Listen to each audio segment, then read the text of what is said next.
Hi, this is Kirk, the Bariatric Carnivore. Let's talk about some of the different ways, subtly, that people in authority often use different logical fallacies to have authority over us. And they can be very powerful, but they're not really true. So let's talk about two of my favorites.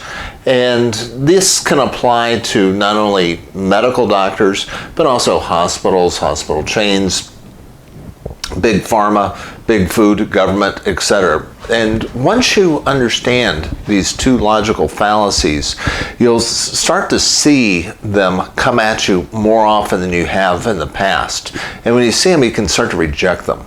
Because frankly, at the end of the day, the only person that's responsible for your health is you. You're the only one you're gonna bear the cost of bad health decisions. So if you want to get the best health decisions, you've got to figure it out for yourself. You've got to make your own call. Think of yourself as like a member on a jury. You know, when you go to a jury and you're sitting there, you're going to be getting evidence on both sides.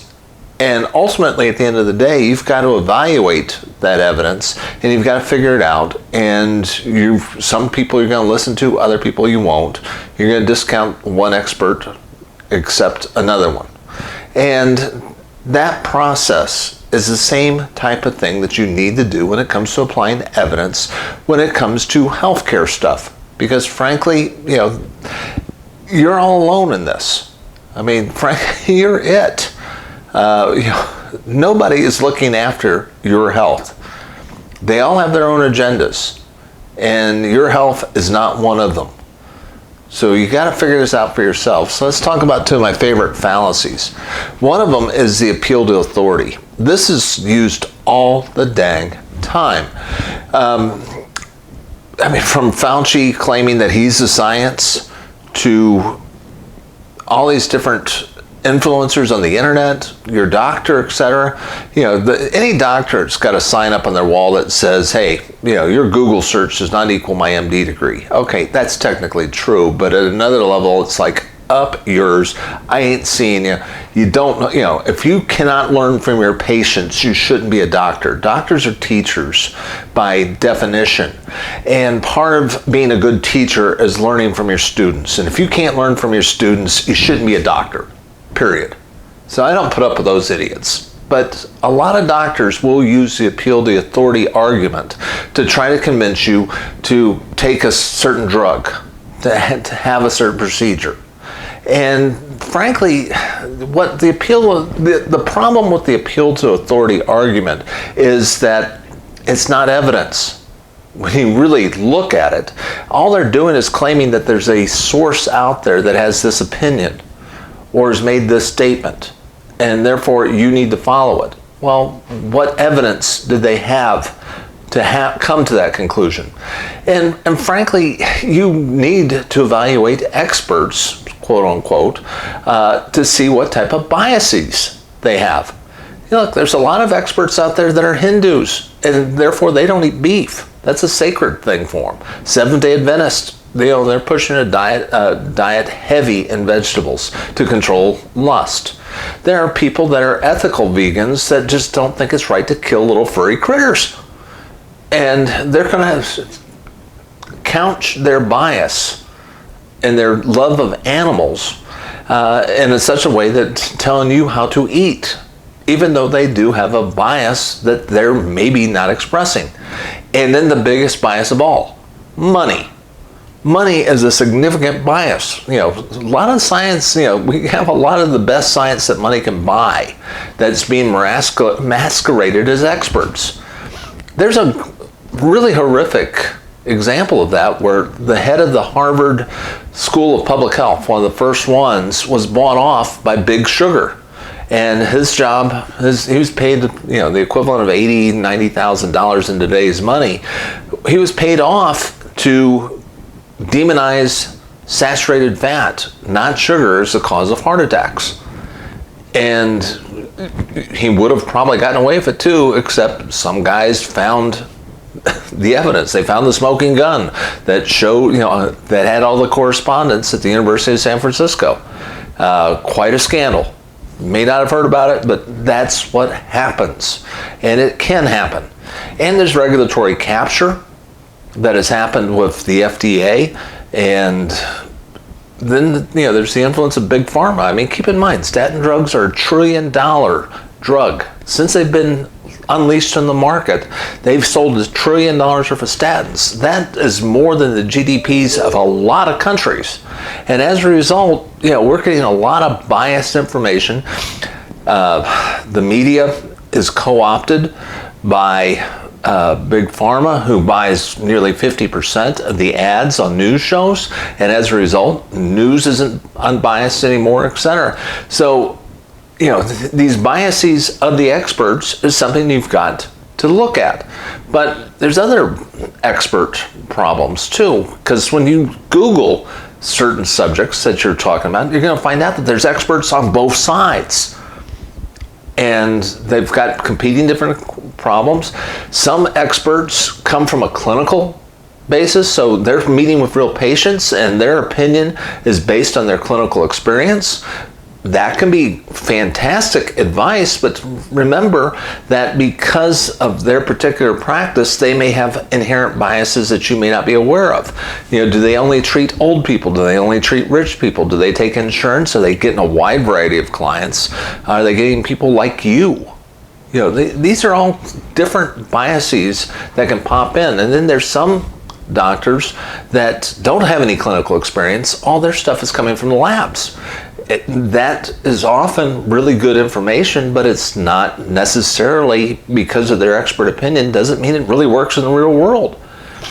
And there's unfortunately historical examples of cases where doctors have ignored people that came up with, that did the research, that did the lab research that show things like, back in the 1880s, this doc figured out that washing your hands before you deliver a baby significantly reduces the infection rate with the kids, and the survivability for the mom and the baby go up dramatically. And that was rejected by clinicians because, oh my gosh, we are gentlemen, we do not have dirty hands, and you're a jerk. And as a result, a lot of women died before Lister finally was able to sell that idea to the docs, and that's why our docs now wash their hands before they go touching everybody. It's an ongoing battle that we've got. So don't just take because the experts say as the be-all and end-all. It should be part of the heuristic, the view of helping you form your opinion. I don't discount somebody because they have a degree from Harvard. But it's part of the discussion of who they are, what their biases are, what type of information, what type of experience do they have, etc. And it's part of that process that you need to use to help you come to your own decision. But don't let expert opinion alone drive your decision. And that applies to the standard of care, the way we've always done it, whatever reason they say to do it. But also it applies to studies. One of the problems is there's a new thing in medicine called evidence-based medicine, which on the face of it makes sense.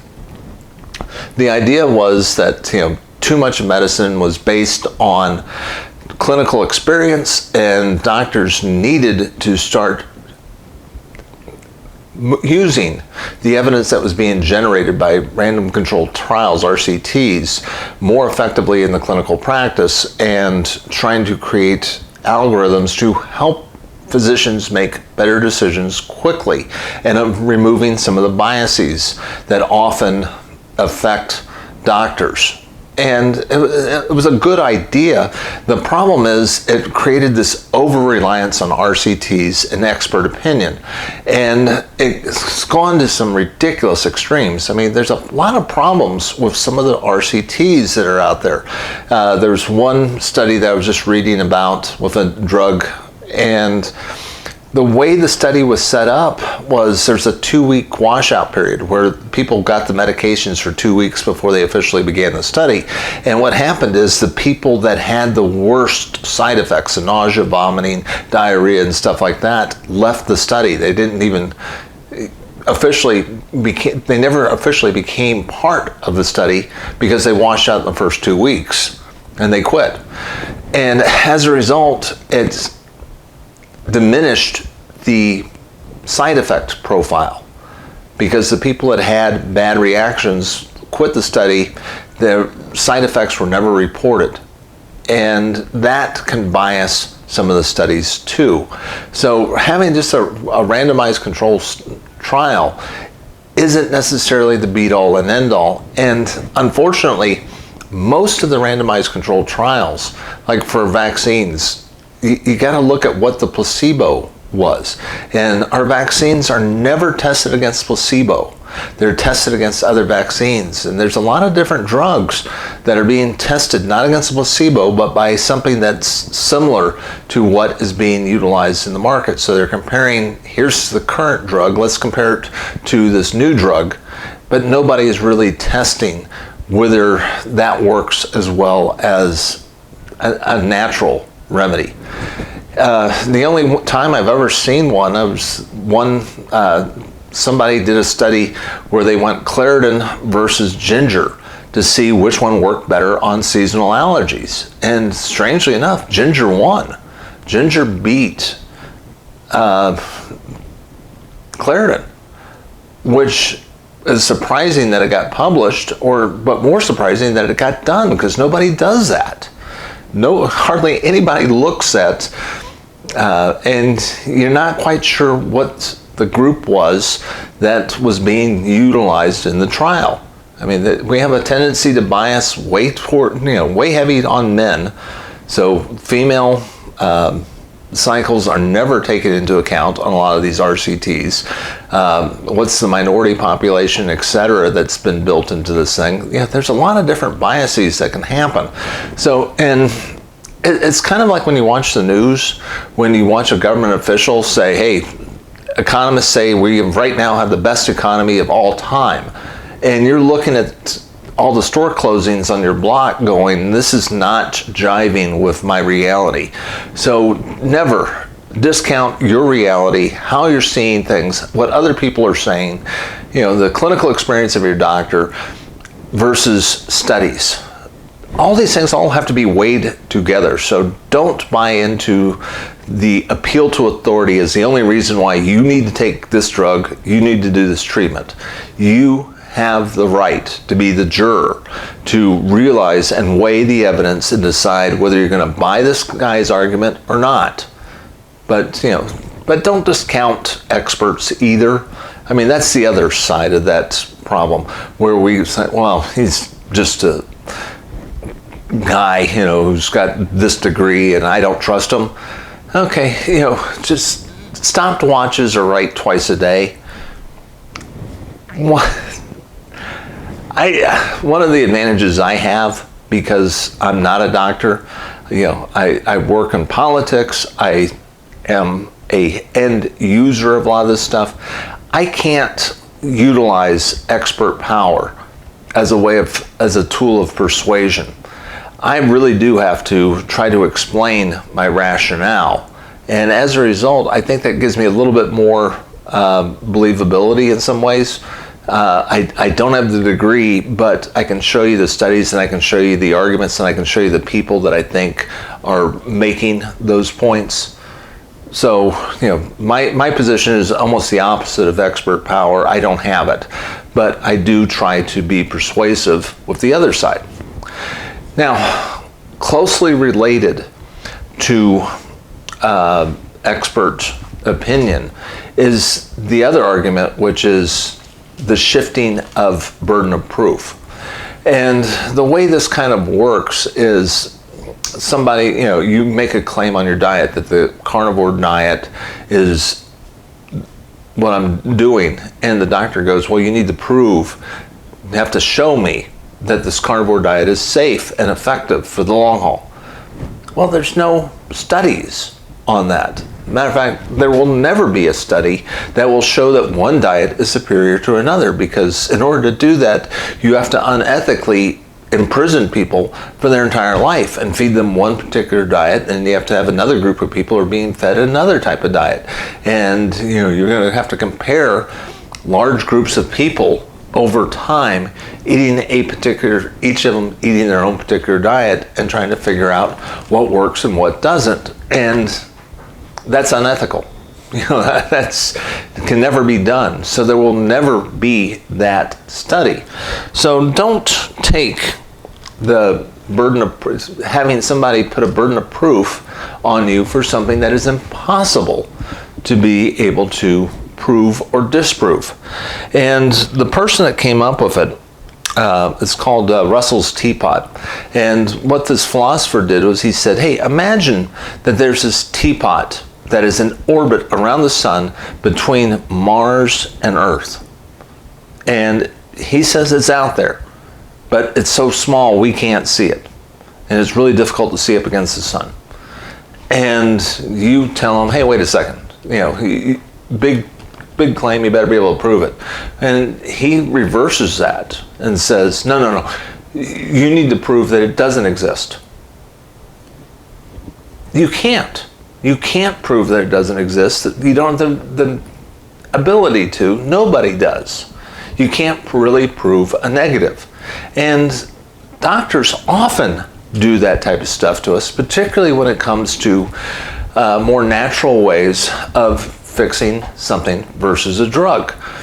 For instance, my case, I have been told that I need to be taking a blood thinner because I had a blood clot. And you look at the studies, and the studies show that, hey, the people that took this blood thinner versus being on placebo, they had 50% fewer, or 40 some odd percent fewer blood clots and strokes. And therefore you need to take it because of that.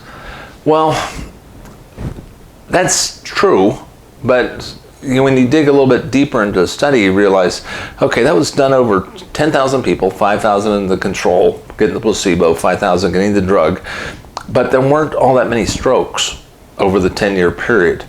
Your chances of getting a stroke were actually pretty low, and there's better assessments to determine whether you're at risk of having a stroke. And you have to do that. Really should be part of the process to figure out if you're at risk. Not just because you've had a blood clot is not a reason why you need to be taking a blood thinner. And then there's, my thought was, and what I told him, I said, look, what about using turmeric and ginger and garlic to naturally thin the blood? And they're like, well, there's no evidence. Can you prove that those work? No, I can't. Big turmeric is not doing a study showing that this works in groups of 10,000 people. It's too expensive. There's not enough money in turmeric sales to get that type of study approved. So that's kind of that fallacy. But the question, and the evidence that I've got to judge on that when I can't prove it is there good solid mechanistic stuff that shows that it might work, that there could be effectiveness, and just how much of a risk am I at anyway. So don't let them shift the burden of proof on you when it's frankly you can't take it, because frankly nobody can. Nobody's going to do a study on certain drugs versus natural and lifestyle. Don't let them claim expert power or the position or opinions of experts or algorithms or standard of practice as the basis of making your health decisions. You've got to weigh this stuff out. Look, frankly, in this battle for your health, you are all alone, but we can all be alone in this together. And frankly, it's not unknowable stuff. don't throw up your hands and say, for goodness sakes, there's so many different opinions, I can't figure it out. Yeah, I think you can. You live in an age when there's a tremendous amount of information. There's some great experts on both sides. I listen to both sides of these discussions. I read a lot on this stuff because it's important. It is important to learn what works, what doesn't, because frankly, when you're trying to get healthy, it really boils down to a few things. The food that you eat, the exercise that you do, and the quality and the amount of sleep you get. Those are 3 basic pillars of health. If you're doing that stuff right, that's like 90% of all of our chronic diseases are going to get fixed. I mean, it's not going to, lifestyle isn't going to do anything to fix your broken leg. Well, that's not even completely true. It will certainly help it heal better if you're healthy. But, it's not going to splint it. It's not going to put it in a cast. You need medical help for certain things. But for the chronic diseases, frankly, most of that stuff can be cured if we were just healthier and we maintain a better lifestyle. Those things can be fixed. Those are within your power. You can figure that stuff out. And we can as a community, and the more people you listen to that of different varieties, the better opinions you get. Don't listen to guys that are trying to sell you stuff and people that have no humility at all who say that, hey, this is the only way to do something. I don't listen to those folks because frankly, they're selling me something and we don't need that. But there's a lot of very good, selfless people out there that are really trying to share really good information out there. And I listen to them, try to absorb what I can, utilize stuff that I keep learning all the time, and trying to make myself healthier. And that's about the best you can do. You're just a juror. You got to weigh all the evidence, and you've got to figure out what works best for you. That's your job as a human being, whether you want it or not. This is Kirk, the Bariatric Carnivore. I try to put out a couple messages each week. If you like this message, please hit the like and subscribe. I will talk to you again soon.